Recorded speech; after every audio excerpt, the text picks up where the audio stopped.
Maintenant, ce qu'on va voir, c'est que les réactions chimiques, dans l'unité qu'on va venir, vont être dans des piles. Et dans les piles, on va tout le temps s'arranger pour que ce soit un milieu humide pour que les réactions puissent se faire. Et en plus, la pile il va avoir deux choix, soit qu'elle va être en condition acide, donc avec un pH très bas, ou soit qu'elle va être en condition basique, avec un pH très haut. Donc, ce qui va faire en sorte que quand on va vouloir équilibrer des réactions, bien, il y a trois choses qui peuvent arriver. Parce qu'on est dans l'eau, qui est dans la pile, bien, on va pouvoir ajouter des molécules d'eau sans problème pour équilibrer une réaction. Quand la pile va être acide, bien, on va avoir le droit d'ajouter des H+, parce que justement, c'est ça la définition d'un acide.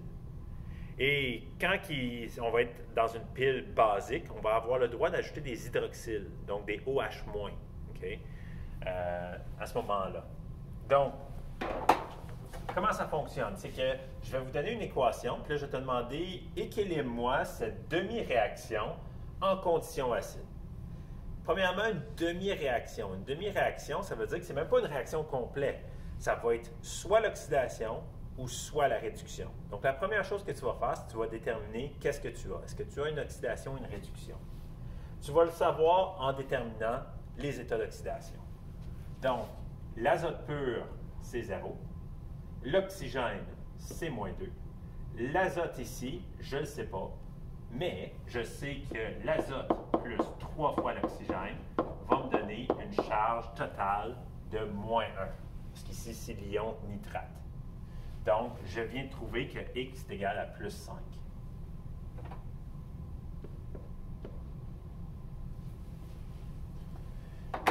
Donc, ce que je viens de trouver dans ma réaction, c'est que l'azote passe de +5 à 0. Ça, c'est une réduction. Puis même, je pourrais aller plus loin que ça. Mon atome d'azote s'est trouvé à recevoir 5 électrons. Donc, on reçoit 5 électrons par atome d'azote. J'ai juste fait la différence entre mes états d'oxydation. Ça va être ma première étape. Donc, je sais que je suis en train d'équilibrer une demi-réaction de réduction en conditions acides. Là, ensuite, je t'ai mis les différentes étapes. La première chose que tu veux équilibrer, c'est toujours les atomes qui ne sont pas de l'hydrogène ou de l'oxygène. Donc, dans mon exemple, ce qui n'est pas de l'hydrogène ou de l'oxygène, c'est l'azote. Fait que pour équilibrer l'azote, je n'ai pas le choix d'ajouter un 2 ici. Donc, ça va être ma première étape. Deuxième étape, après que tu as équilibré tes autres atomes qui ne sont pas de l'hydrogène et de l'oxygène, tu vas équilibrer tes oxygènes. J'ai 6 oxygènes de ce côté-là et 0 oxygène de ce côté-là. Qu'est-ce que je fais? Bien, j'oublie pas que je suis en condition dans solution. Je vous ai dit que dans une pile, ça va être humide, il va y avoir de l'eau. On a le droit d'ajouter de l'eau.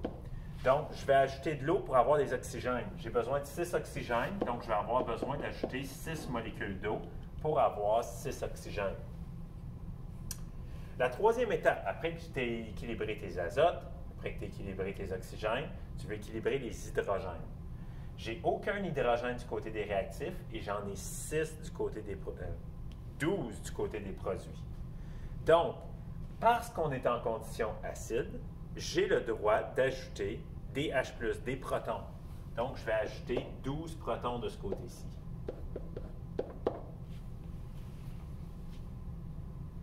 Et là, il me reste une dernière chose à équilibrer. Dans cette unité-ci, ça va être méga important que vos équations soient équilibrées, même au niveau des charges. Ça, c'est nouveau. Parce qu'avant, on n'écrivait jamais des demi-réactions, on écrivait des pleines réactions. Et les pleines réactions vont toujours être neutres, okay, de la même charge des deux côtés. Ici, ce n'est pas le cas. Voici comment calculer la charge des deux côtés. J'ai 12 positifs avec 2 négatifs. Donc, ensemble, ça donne 10 positifs. Du côté des produits, j'ai 0 pour l'azote et j'ai 0 pour l'eau. Donc, j'ai une charge de 0. Ce que tu vas avoir le droit d'ajouter pour équilibrer les charges, ce sont des électrons.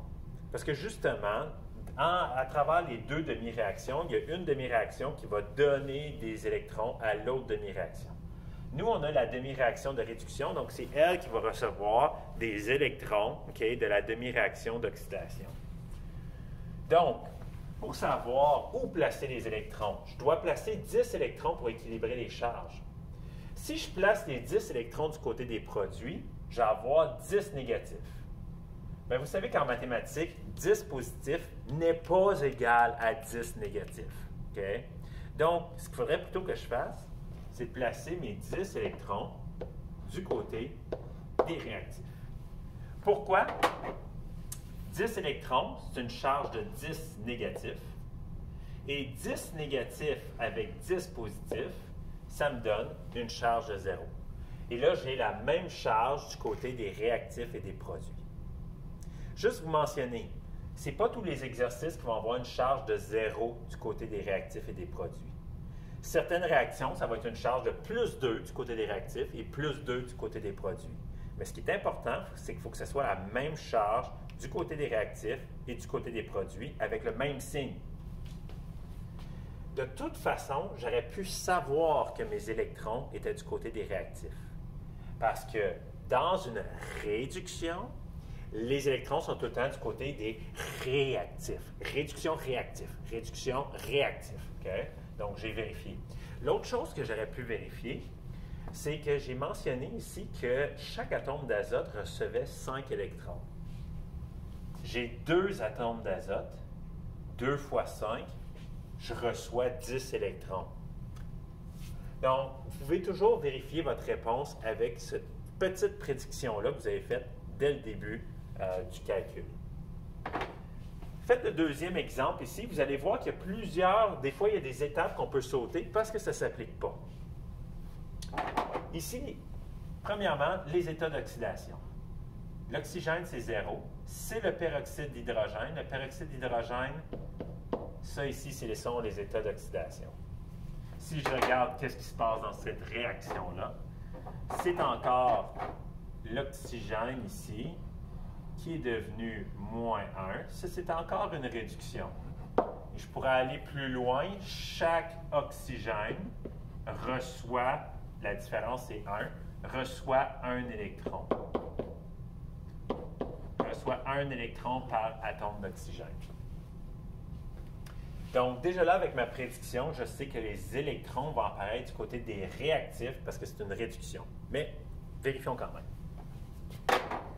Première étape pour équilibrer, c'était d'équilibrer les atomes qui ne sont pas de l'hydrogène et de l'oxygène. Mais ici, pas besoin de faire ça, il n'y a pas d'atome qui n'est pas de l'hydrogène et de l'oxygène. Donc, je passe à la prochaine étape, équilibrer les oxygènes en ajoutant de l'eau. 2 oxygènes, ah, c'est déjà équilibré. Je passe à la troisième étape, équilibrer les hydrogènes en ajoutant des protons. J'ajoute 2 protons du côté des réactifs. Ensuite, équilibrer les charges. Donc, je dois calculer les charges totales du côté des réactifs et des produits. Donc, ici, j'ai une charge de plus 2 parce que j'ai 2 fois plus 1. Donc, il faut multiplier le coefficient et la charge. Plus une charge de 0 pour l'oxygène. Fait que du côté des réactifs, j'ai une charge de plus 2. Du côté des produits, j'ai une charge de 0. Pour équilibrer, je dois ajouter les électrons soit du côté des réactifs, soit du côté des produits. Dans ce cas-ci, je vais les mettre du côté des réactifs, parce que si je mets 2 électrons du côté des réactifs, qui a une charge de 2 négatifs, à ce moment-là, ça va me donner une charge totale du côté des réactifs, à gauche, qui est égale à 0. Donc là, maintenant, mes charges sont équilibrées. J'ai la même charge du côté des réactifs et des produits. Si je vérifie ma prédiction, les électrons sont effectivement du côté des réactifs. Et parce que j'ai 2 oxygènes, 2 fois 1, ça donne 2 électrons. Ça devrait être 2 électrons qui est là. Oh oui, c'est cela. Donc, vous savez comment équilibrer une demi-réaction en conditions acides.